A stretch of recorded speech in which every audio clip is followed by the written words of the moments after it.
Hey, what's going on, guys? Welcome back. I'm Van. We are all the LFR family. This is going to be a really quick live stream because I have somewhere to be.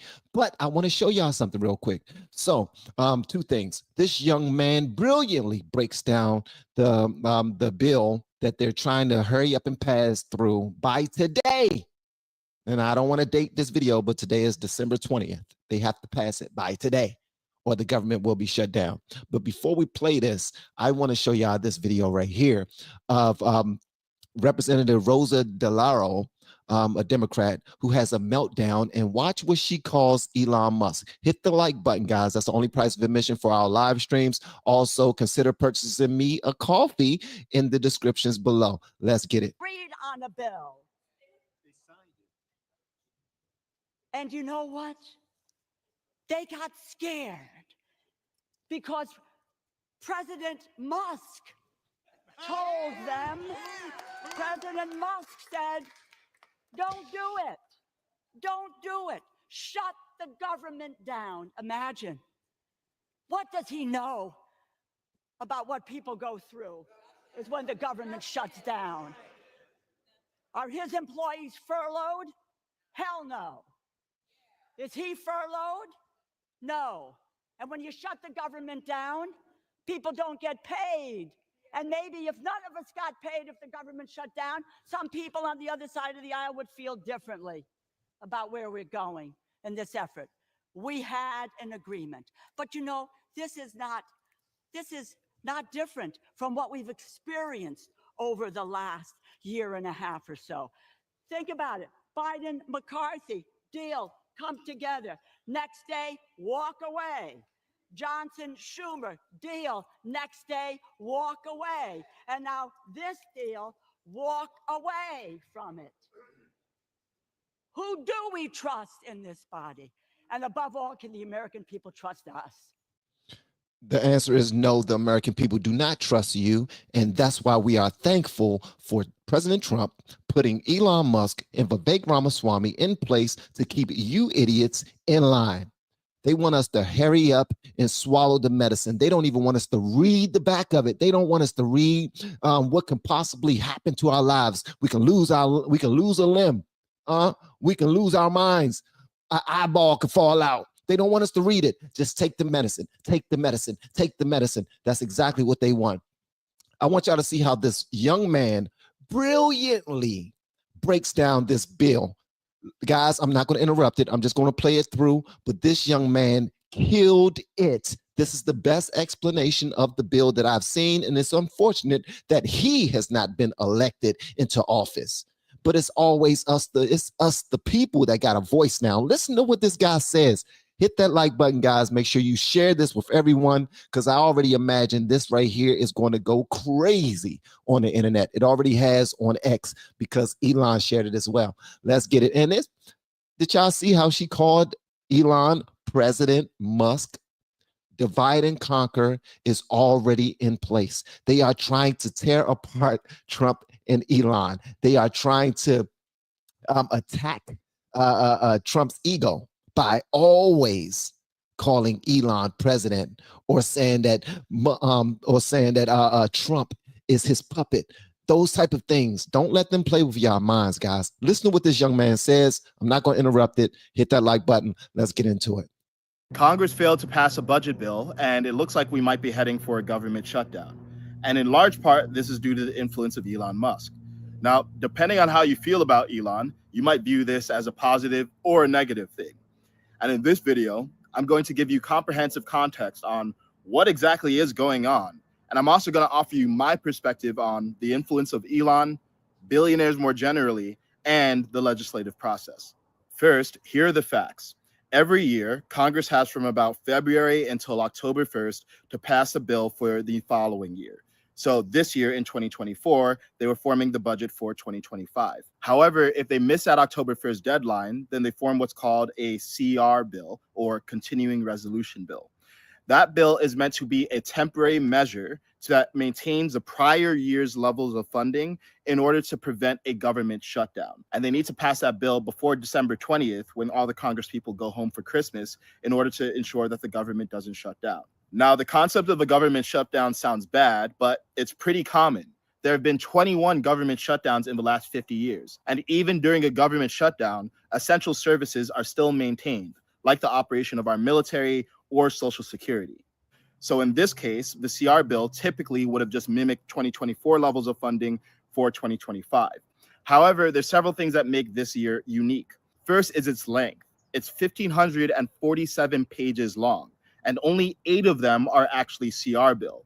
The rest of it is about supplemental funding and legislation. The second thing is that rather than just maintaining 2024 levels of funding, there's actually $100 billion extra allocated to this CR bill. Most of that $100 billion is for disaster relief, and that $100 billion constitutes a 6% increase over 2024's budget. Now, you might not have any issues with that, but what's raising hackles is the fact that most Congress people had less than 24 hours to read the entire 1,500-page bill.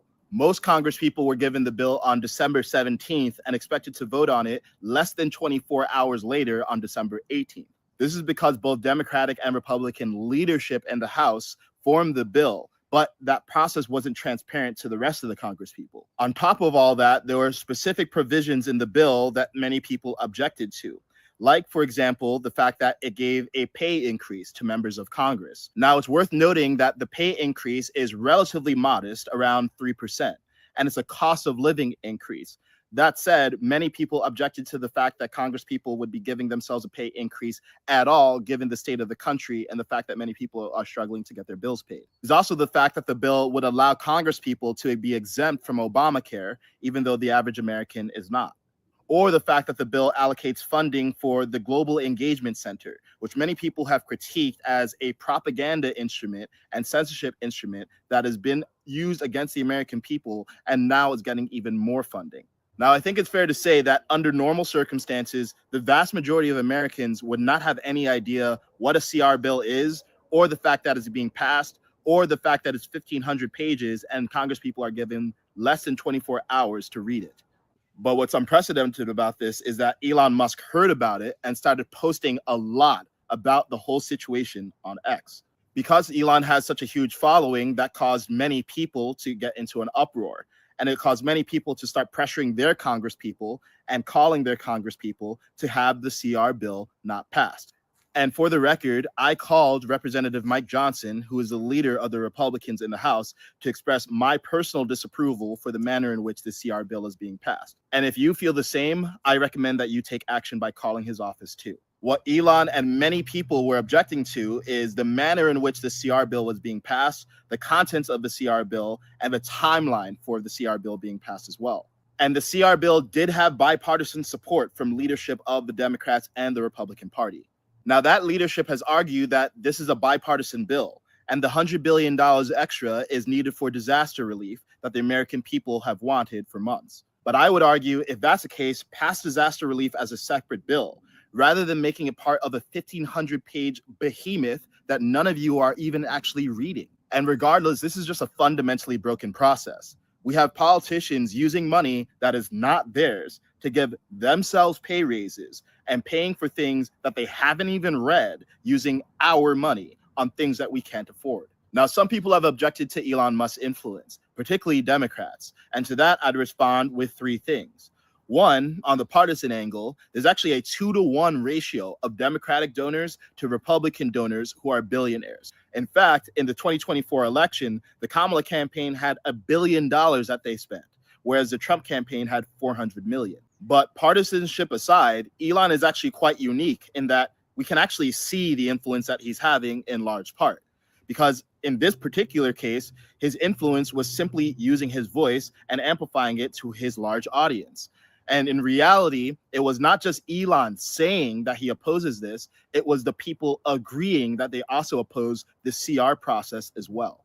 Now, I think it's reasonable to be skeptical of anyone's influence, billionaire or not. And Elon certainly has a lot of influence, and some of it we can't see and is not transparent. But in this particular case, we can see exactly what he was standing for. And his individual voice only helped amplify the voices of millions of people who disagreed with this entire dysfunctional process.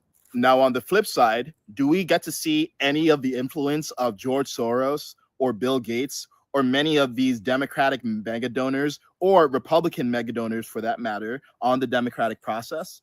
But all of that aside, I think this is actually a tremendously positive development for all of America. So many of us have become disillusioned with politics because we feel like politicians don't have our best interests in mind, and we feel like no matter who's in office, nothing seems to change.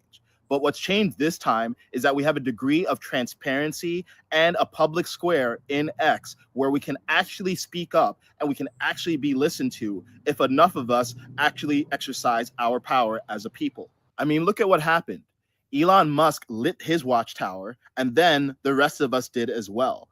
And as a result of that public pressure, our elected representatives heard our voice, realized that we're watching, and realized that they could not engage in this dysfunctional process and waste our tax money because they didn't have their shit together. We made it clear to our elected representatives what we actually want done with our money, and they responded.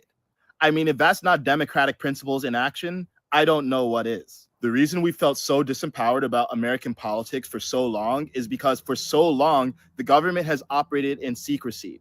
And when there's secrecy, the government has power over the people. But when there's transparency, the people have power over the government. And this bodes extremely well for the success of DOGE, the Department of Government Efficiency, for the next 4 years. Because now that we've seen that when we have transparency, the voice of the people actually matters, imagine what's going to happen when there's a dedicated department that is focused on bringing transparency to the people so that we can call out abuses of power and make sure that our money is responsibly spent. So are there things to watch out for with the influence of billionaires more generally? Of course. Are there things to watch out for with the influence of Elon Musk in particular? Of course. But at least we can see what he's doing. And in this case, I think what he's doing is a good thing.